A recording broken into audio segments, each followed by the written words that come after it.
Hello everyone and welcome to the lecture series on heat and mass transfer। और आज इस video में हम लोग डिस्कस करेंगे हीट कंडक्शन का फेनोमेना सिलिंड्रिकल वॉल्स के लिए कि किस तरीके से हीट कंडक्शन होता है सिलिंड्रिकल वॉल्स में और उसमें हम किस तरीके से हीट फ्लो रेट और आपका टेम्परेचर प्रोफाइल की क्वेश्चंस कैसे फाइंड आउट करते हैं। तो सबसे पहले इसमें हम लोगों को जो जनरल हीट कंडक्शन इक्वेशन है सिलिंड्रिकल केस में सिलिंड्रिकल कोऑर्डिनेट्स में वो फाइंड मालूम होनी चाहिए। इससे पहले की वीडियोस अगर आपने नहीं देखी तो प्लीज़ हमारी पहले की वीडियोस देखें जिसमें आपके और थर्मल रेजिस्टेंस वगैरह या ओवरऑल थर्मल कोफिशिएंट के कॉन्सेप्ट्स क्लियर हो जाएंगे। तो उसके बाद ये वीडियो देखें तो उसके लिए आप बहुत ईजिली समझ में आएगा, अदरवाइज़ थोड़ी सी दिक्कत आ सकती है। तो सबसे पहले इसमें हम लोग क्या कंसीडर करेंगे, एक हॉलो पाइप कंसीडर करेंगे। हॉलो सिलिंड्रिकल पाइप है जिसमें से हॉट फ्लूइड फ्लो हो रहा है इसके इनसाइड से। अंदर क्या है, हॉट फ्लूइड फ्लो हो रहा है और बाहर आपका कोल्ड फ्लूइड है और उसकी वजह से इस सिलिंड्रिकल सिलेंडर जो है आपका इसमें से हीट ट्रांसफ़र होगा फ्रॉम इनसाइड टू आउटसाइड। और मान लेते हैं कि जो सिलेंडर है आपका उसका इनसाइड रेडियस है R1 और जो आउटसाइड रेडियस है सिलेंडर की वो क्या है आपकी R2। इनर लेयर का जो टेम्परेचर है सिलेंडर का वो है T1 और जो एक्सटर्नल या फिर आउटर जो लेयर है उसका टेम्परेचर क्या है आपका T2। तो सबसे पहले आपको कंसीडर करना पड़ेगी सिलिंड्रिकल कोऑर्डिनेट्स की हीट कंडक्शन की इक्वेशन के हीट कंडक्शन की इक्वेशन सिलिंड्रिकल कोऑर्डिनेट्स में क्या होती है। तो वो ये हमने लिख रखा है d² upon del² upon del r² plus 1 upon r del t upon del r plus 1 upon r² del² upon del θ² plus del² upon del z² plus qgen upon k is equals to rho cp upon k delta t upon delta small t क्या है, time with respect to time. तो ये तो general heat conduction equation हो गई आपकी cylindrical coordinates की। अब हम क्या मान लेते हैं, अब हम मान लेंगे कि जो हमारा ये हीट ट्रांसफर हो रहा है ये सिर्फ रेडियली हो रहा है, यानी कि रेडियस के अलॉन्ग हो रहा है, means one dimensional heat transfer है हमारा। जितना भी हीट ट्रांसफर हो रहा है वो सबका सब स्टडी स्टेट में हो रहा है। और तीसरा जो हम लोग मानेंगे एजम्पशन तो क्या है कि इसमें कोई भी हीट जनरेशन नहीं। These are the three assumptions.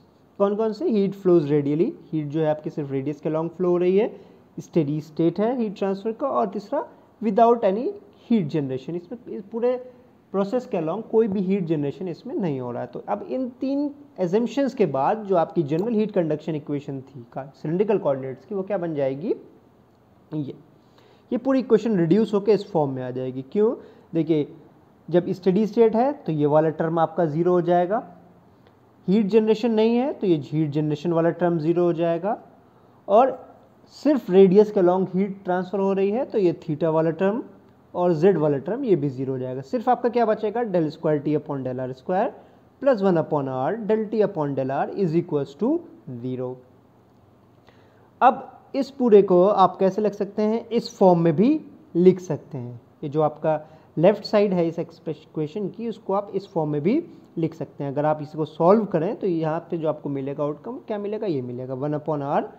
जब इसको डिफ्रेंशिएट करेंगे first term and second term का फॉर्मूला लगा के तो ये पूरा आपका इस तरीके से मिलेगा, ठीक है।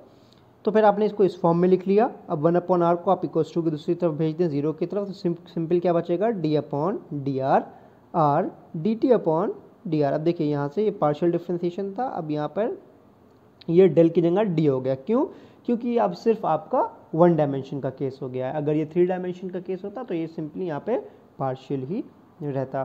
तो फाइनली आपकी क्वेश्चन क्या आ गई, जो general heat conduction equation in cylindrical coordinates when the flow occurs in radial direction only and the two more assumptions are steady state heat transfer and without heat generation case, then this general heat conduction equation reduced to this form, d upon dr r dt upon dr equals to 0। अब आप क्या करें, इसके बाद आप इस equation को क्या करेंगे, इंटीग्रेट करेंगे। आप इस इक्वेशन को क्या करेंगे, इंटीग्रेट कर देंगे।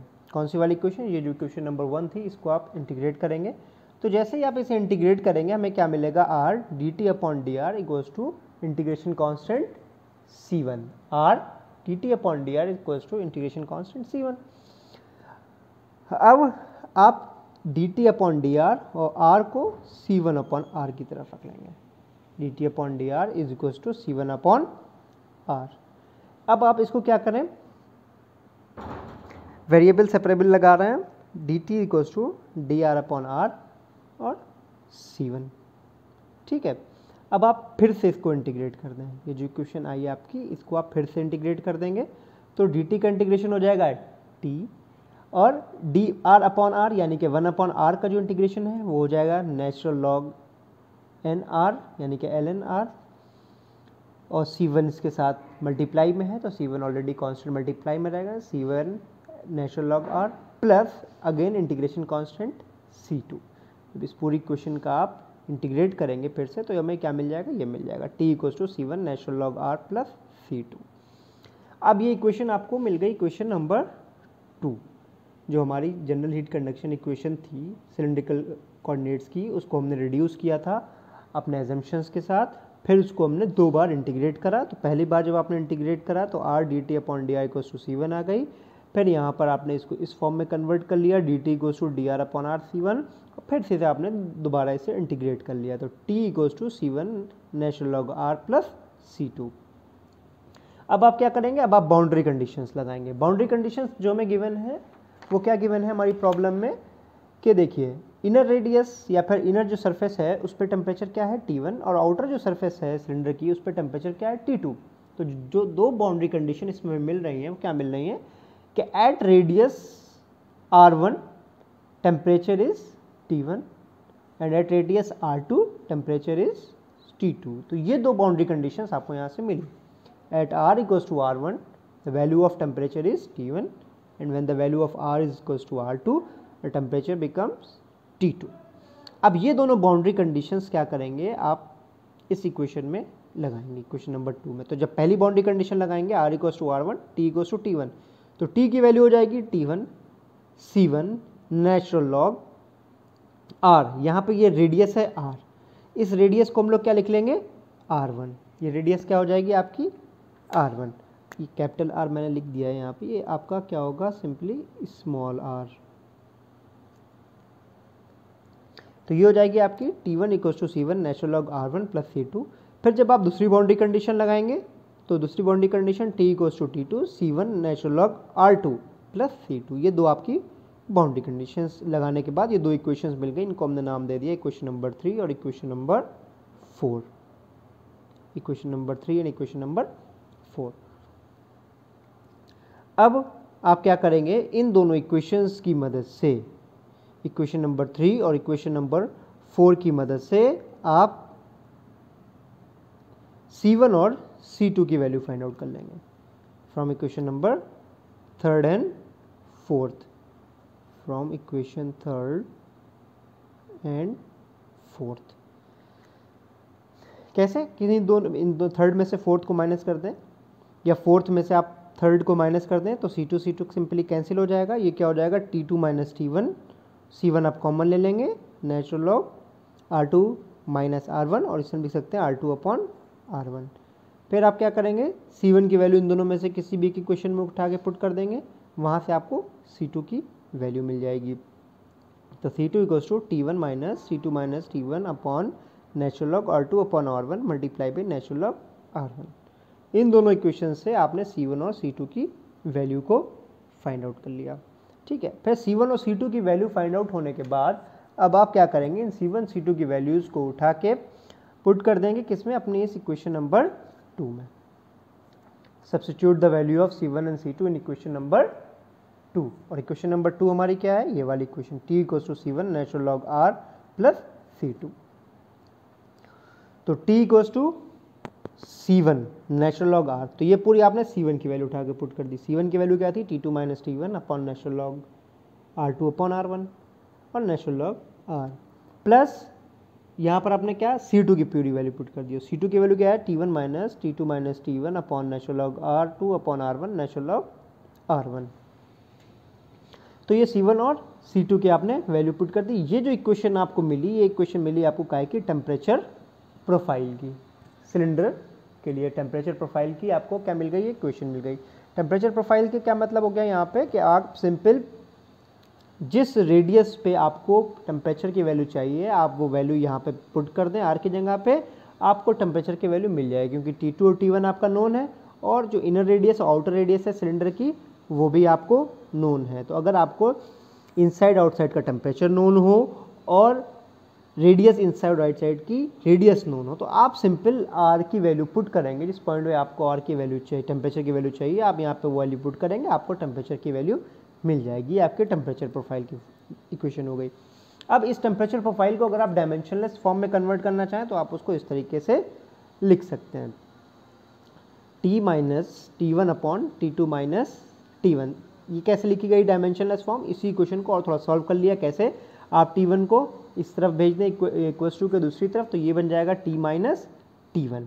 ठीक है, फिर आप यहाँ से T2 माइनस T1 को कॉमन ले लें और इसको भी इक्वल्स टू के दूसरी तरफ भेज दें। तो T2 माइनस T1 को जब यहाँ से कॉमन लेके भेजेंगे तो इधर डिवाइड में आ जाएगा और इधर राइट साइड पे क्या बचेगा? सिंपली आपका natural log R upon R1 upon natural log R2 upon R1। ठीक है, ये आपका फॉर्म फाइनल आ गई और ये आपकी डायमेंशनलेस फॉर्म हो गई। तो अब इन इक्वेशन से अगर हम देखें तो क्या हमें फाइंडिंग्स मिली, क्या हमारे आउटकम्स रहे या क्या हमारी फाइंडिंग्स रही? तो वो ये फाइंडिंग रही कि यहाँ पर जो टेम्परेचर डिस्ट्रीब्यूशन है, जो भी आपका टेम्परेचर डिस्ट्रीब्यूशन होगा सिलेंडर कोऑर्डिनेट्स में या फिर सिलेंडर के अलॉन्ग, यहाँ पर जो आपका टेम्परेचर डिस्ट्रीब्यूशन होगा इस R1 से लेके R2 के बीच में, वो क्या होगा? आपका लॉगरिथमिक होगा, वो लीनियर नहीं होगा। लीनियर जो होता था वो आपका किस केस में होता था? जो हम लोगों ने इससे पहले वॉल के लिए हीट ट्रांसफ़र फाइंड आउट किया था, heat conduction rate find out किया था, वहाँ पर लीनियर था आपका ये टेम्परेचर जो था। मगर इस केस में जो टेम्परेचर प्रोफाइल होगी वो आपकी क्या होगी? लॉगरिथमिक होगी। दूसरा पॉइंट क्या है हमारा जो आउट फाइंडिंग्स हुई है? Temperature at any point in the cylinder is a function of radius only. जो टेम्परेचर है सिलेंडर में वो किसका सिर्फ फंक्शन है? आपका सिर्फ इस रेडियस का फंक्शन है। और जो तीसरी सबसे इंपॉर्टेंट फाइंडिंग्स है वो क्या है कि आइसोथर्म्स जो होंगे वो कंसेंट्रिक सर्किल्स होंगे। आइसोथर्म्स का मतलब क्या है कि आप इन पॉइंट्स पे मिलाएं, यहाँ पर क्या करें? आप पॉइंट्स को मिलाएं। कौन से पॉइंट्स को? जिनका टेम्परेचर सेम हो। तो वो जो पॉइंट्स आपके बन के जो पूरी लाइन बनेगी कांस्टेंट टेम्परेचर लाइन, वो क्या होगी? एक और सर्किल बनेगी और वो सर्किल का सेंटर इसका सेंटर सेम होगा, यानी कि कंसेंट्रिक सर्किल ही होगा। अब सपोज करिए कि आपको यहाँ पर एक लाइन बनानी है टेम्परेचर की कि वहाँ पर का टेम्परेचर की वैल्यू इतनी हो, T3 सपोज करनी है। तो अब आप देखें और कहाँ पर इस सिलेंडर में T3 वैल्यू आएगी, तो वो वैल्यू इस तरीके से आएगी कि इस पॉइंट की T3 होगी, ये भी T3, बहुत सारी वैल्यूज़ जो होंगी वो T3 की होंगी। और जब आप उन सारी T3s की वैल्यू को जोड़ेंगे एक लाइन में, तो वो जो लाइन का फॉर्मेशन होगा वो एक्चुअली लाइन क्या होगी? आपकी सर्किल बन के आएगी और वो सर्किल जो होगा कंसेंट्रिक होगा किसके? इन दोनों सर्किल के। यही फाइंडिंग्स इसमें पॉइंट में बताई गई थर्ड पॉइंट में कि जो आइसोथर्म्स होंगे वो क्या होंगे? कंसेंट्रिक सर्किल्स बनेंगे। तो ये तो हमारी टेम्परेचर प्रोफाइल की इक्वेशन आ गई, एक डायमेंशनलेस फॉर्म में, एक सिंपल फॉर्म में। अब अगर हम फाइंड आउट करें कि rate of heat transfer find out करिए कंडक्शन के थ्रू, कितना रेट ऑफ हीट ट्रांसफर हो रहा है थ्रू कंडक्शन। तो इसमें कंडक्शन में वन डायमेंशन अगर हमारा हीट ट्रांसफर हो रहा है विदाउट हीट जनरेशन हो रहा है तो कंडक्शन का फॉर्मूला लगता है हमारा फोरियर लॉ का। तो फोरियर लॉ का कंडक्शन का formula Q = -Ka dt upon dr। अब एक ही डायरेक्शन हो रहा है, जिस डायरेक्शन में हो रहा है वो क्या है? आपका रेडियस है, तो सिंपली आपने dt अपॉन dr लिख लिया -K। अच्छा, एरिया, अब एरिया जो लिया जाएगा वो कौन सा एरिया लिया जाएगा? अब वो सिलेंडर का एरिया लिया जाएगा, सरफेस एरिया। और सिलेंडर का सरफेस एरिया क्या होगा? आपका 2πRL, क्योंकि सिलेंडर की सरफेस के अलॉन्ग हीट ट्रांसफर उसमें हो रहा होगा। तो एरिया ले लिया -K 2πRL d upon dr। T temperature, temperature की जगह पे अगर आप ये वाली वैल्यू रखना चाहें तो ये भी रख सकते हैं, मगर ये थोड़ा सा कॉम्प्लिकेटेड हो जाएगा। इसलिए आप क्या करेंगे? सीधे सीधे यहाँ पर जो हमारी सिंपल आप यही थी टेम्परेचर की वैल्यू, जो इक्वेशन नंबर 2 थी ये वाली, T = C1 natural log R plus C2, वो वाली वैल्यू आप यहाँ पर पुट कर देंगे। तो T की जगह क्या लग दिया मैंने? C1 natural log R plus C2। अब आप क्या करें? ये आ गया, इसको अब आप डिफ्रेंशिएट कर लें with respect to R। With respect to R जब आप इसे डिफ्रेंशिएट करेंगे, ये अगेन यहाँ पर स्मॉल r, तो जब आप इसे डिफ्रेंशिएट करेंगे तो क्या होगा? देखिए C2 आपका कांस्टेंट था, C2 कांस्टेंट है, जिसका डिफरेंशिएशन 0 हो जाएगा, सिर्फ क्या बचेगा C1 और natural log R। C1 again constant है, सिर्फ आपको नेचुरल लॉग R का डिफरेंशिएशन करना पड़ेगा, और नेचुरल लॉग R का डिफरेंशिएशन होता है 1/R। तो यहाँ पर सिर्फ क्या बच के निकल के आएगा आपका Q इक्वल्स टू माइनस के 2πRL C1/R। अब C1 की आप वैल्यू यहाँ पे पुट कर दिए। C1 की वैल्यू क्या थी आपकी T2 minus T1 upon natural log R2/R1, ये पूरी C1 की वैल्यू थी। तो माइनस के 2πRL T2 minus T1 upon natural log R2/R1 multiply by 1/R। R और R ये तो कैंसिल आउट हो जाएगा, ये वाला R इस R से कैंसिल हो गया, तो क्या बचा सिर्फ 2πKL, माइनस को आप अंदर भेज दिए तो T2 माइनस T1 की जगह पे क्या हो जाएगा 2πKL T1 minus T2 upon natural log R2/R1। ये क्या आ गया आपका हीट फ्लो रेट की वैल्यू आ गई, किसके लिए, सिलेंडर के लिए। तो Q equals to 2πKL T1 minus T2 upon natural log R2/R1। अब अगर इसको आप कंपेयर करें थर्मल रेजिस्टेंस वाले फॉर्मूले से, तो थर्मल रेजिस्टेंस का फॉर्मूला क्या था, Q is equals to T1 minus T2 upon RTH, ये आपका एक एक्सप्रेशन थी। इससे कंपेयर कर लें तो T1 माइनस T2 तो यहाँ पर भी है, तो सीधे सीधे जो थर्मल रेजिस्टेंस है वो सिलेंडर के लिए, सिलेंडर शेप की बॉडी के लिए, पर सिलेंडर के लिए क्या हो जाएगा natural log R2/R1 upon 2πKL। तो यहाँ पे हीट फ्लो रेट की वैल्यू ये आ गई, और थर्मल रेजिस्टेंस की वैल्यू क्या हो गई ln R2/R1 अपॉन 2πKL। पिछले वीडियो में हम लोगों ने क्या करा था, पिछले वीडियो में हम लोगों ने वॉल के लिए फाइंड आउट करा था, वॉल के लिए आपने टेम्परेचर प्रोफाइल फाइंड आउट करी थी, वॉल के लिए आपने heat flow rate find out करा था, और वॉल के लिए आपने थर्मल रेजिस्टेंस भी फाइंड आउट करा था इसका। ठीक है, चलिए एक बार फिर से इसे हम देख लेते हैं और इसका एक जल्दी से रिवीजन कर लेते हैं, ताकि आपको सारे स्टेप्स फिर से एक बार रिवाइज हो जाएं। देखिए, जितने भी आप हीट कंडक्शन में पढ़ेंगे, चाहे वो सिलेंडर वॉल हो, सिलेंड्रिकल वॉल्स हो, या फिर आपका सिंपल स्लैब हो, सिंपल रेक्टेंगुलर वॉल हो, या फिर आपके स्फेयर हो, तो स्टेप्स जो हैं वो डिराइव करने के स्टेप्स सबके लगभग क्या है, सेम है। आप अगर स्टेप्स याद कर लें कि कौन से स्टेप कैसे क्या करना है, तो ये तीनों डेरिवेशंस आपके लिए बहुत ही ईजी हो जाएंगे। चलिए इसको एक बार फिर से जल्दी से देखते हैं। क्या करा था हम लोगों ने, सबसे पहले जो सिलेंड्रिकल कोऑर्डिनेट की इक्वेशन थी उसको हम लोगों ने लिखा यहाँ पर, ये पूरा हमारा सिलेंड्रिकल कोऑर्डिनेट की इक्वेशन आ गई। इसको फिर हमने जो हमारे 3 एजम्पशंस थे हीट ट्रांसफ़र के, कौन कौन से 3 एजम्पशंस थे, कि हीट फ्लो हो रही है रेडियली, रेडियस के लॉन्ग हीट फ्लो हो रही है, दूसरा था कि स्टेडी स्टेट है, और तीसरा था कि हीट जनरेशन नहीं है। तो अब इन 3 एजम्पशंस के अकॉर्डिंग अपनी इस इक्वेशन को हम लोग रिड्यूस करके इस फॉर्म में लिख लेंगे। क्या होगा, स्टेडी स्टेट वाला टर्म 0, हीट जनरेशन वाला टर्म 0, और जो 2 एक्सिस है उनका वाला टर्म 0। तो d2t/dr² plus 1/r del t/del r equals to 0। इसको आप फिर इस फॉर्म में लिख लेंगे, 1/r del/del r r del t/del r equals to 0। 1/r को आप दूसरी तरफ भेज देंगे, फाइनली हमारी इक्वेशन रिड्यूस होके ये आ जाएगी d/dr r dt/dr equals to 0। अब ये सिर्फ एक ही डायरेक्शन पे एक्सिस पे हीट ट्रांसफर की बात हो रही है, तो यहाँ पे पार्शियल डिफरेंशिएशन की जगह पे डेल की जगह पे क्या आ जाएगा, सीधा सीधा आपका डी आ जाएगा। फिर आप क्या करेंगे, अब आप इस इक्वेशन को क्या करेंगे, जो हमारी जो इक्वेशन थी इसको आप 2 बार इंटीग्रेट करेंगे। तो पहले इंटीग्रेशन में r dt/dr equals to c1, फिर इसको फिर से इंटीग्रेट कर देंगे। तो फिर से जब इंटीग्रेट करेंगे तो क्या निकल के आएगा आपका d2/dr/r, c1 को इंटीग्रेट जब करेंगे तो dt की जगह t c1 natural log r और plus again integration constant c2। अब क्या करेंगे, आप बाउंड्री कंडीशंस लगाएंगे। इस इक्वेशन नंबर 2 को मैंने नाम दे दिया, 2 बाउंड्री कंडीशंस थी हमारी। क्या बाउंड्री कंडीशंस हैं कि रेडियस की वैल्यू जब r1 है तो टेम्परेचर की वैल्यू t1 है, और जब रेडियस की वैल्यू r2 है तो टेम्परेचर की वैल्यू t2 है। ये दोनों बाउंड्री कंडीशंस आप इस इक्वेशन में लगाएंगे, तो ये इक्वेशन बन जाएगी t1 equals to c1 natural log r1 plus c2, t2 equals to c1 natural log r2 plus c2। Equation को हमने नाम दे दिया थर्ड और फोर्थ। अब इन दोनों इक्वेशन को आप सॉल्व करेंगे थर्ड और फोर्थ को, तो आपको क्या मिल जाएगा, c1 और c2 की वैल्यू। c1 की वैल्यू हो जाएगी t2 minus t1 upon natural log r2/r1, और c2 की वैल्यू हो जाएगी t1 minus t1 upon natural log r2/r1 natural log r1।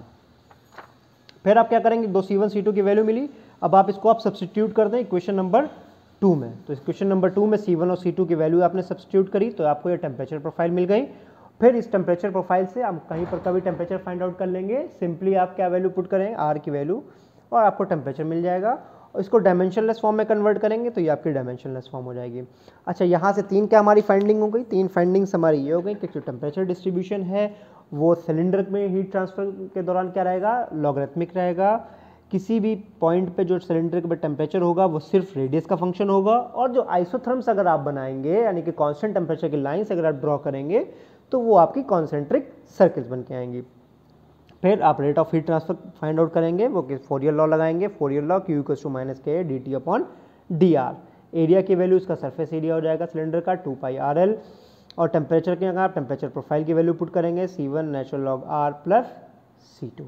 फिर आप क्या करेंगे? इसको डिफ्रेंशिएट कर देंगे। C2 का डिफ्रेंशिएशन कांस्टेंट का डिफ्रेंशिएशन 0, यहाँ पे C1 नेचुरल लॉग R का डिफ्रेंशिएशन 1/R। तो ये हो गया -K 2πRL C1/R। ठीक है, यहाँ से अब देखिए C1 की वैल्यू आप यहाँ पे पुट कर दें, तो C1 की वैल्यू हमने पहले निकाली थी, R को कैंसिल आउट कर दें, ये आपका Q की वैल्यू आ जाएगी हीट फ्लो रेट की। अच्छा, अभी इसको आप अगर हम जो हमारी थर्मल रेजिस्टेंस वाला फॉर्मूला होता है उसके साथ अगर कंपेयर करें, वो फॉर्मूला होता है Q = T1 - T2 upon thermal resistance. तो थर्मल रेजिस्टेंस की वैल्यू क्या आ जाएगी? Natural log R2/R1 upon 2πKL, किसके लिए? सिलेंडर के लिए। तो अगर ये जो इक्वेशन मैंने ड्राइव करी है जनरल हीट कंडक्शन इक्वेशन से आपका हीट कंडक्शन की वैल्यू फाइंड आउट करी सिलेंडर वॉल के लिए, अगर ये आपको समझ में आया हो तो प्लीज़ हमारी वीडियो को लाइक करें और चैनल को सब्सक्राइब करें, और ये वीडियोज़ आप अपने फ्रेंड्स के साथ भी शेयर कर सकते हैं। हाँ, अगर किसी को इस दौरान कोई कन्फ्यूज़न हुआ हो समझने में या कोई डाउट आया हो तो आप हमसे कमेंट करके पूछ सकते हैं। Thank you all of you, and thank you for watching my video.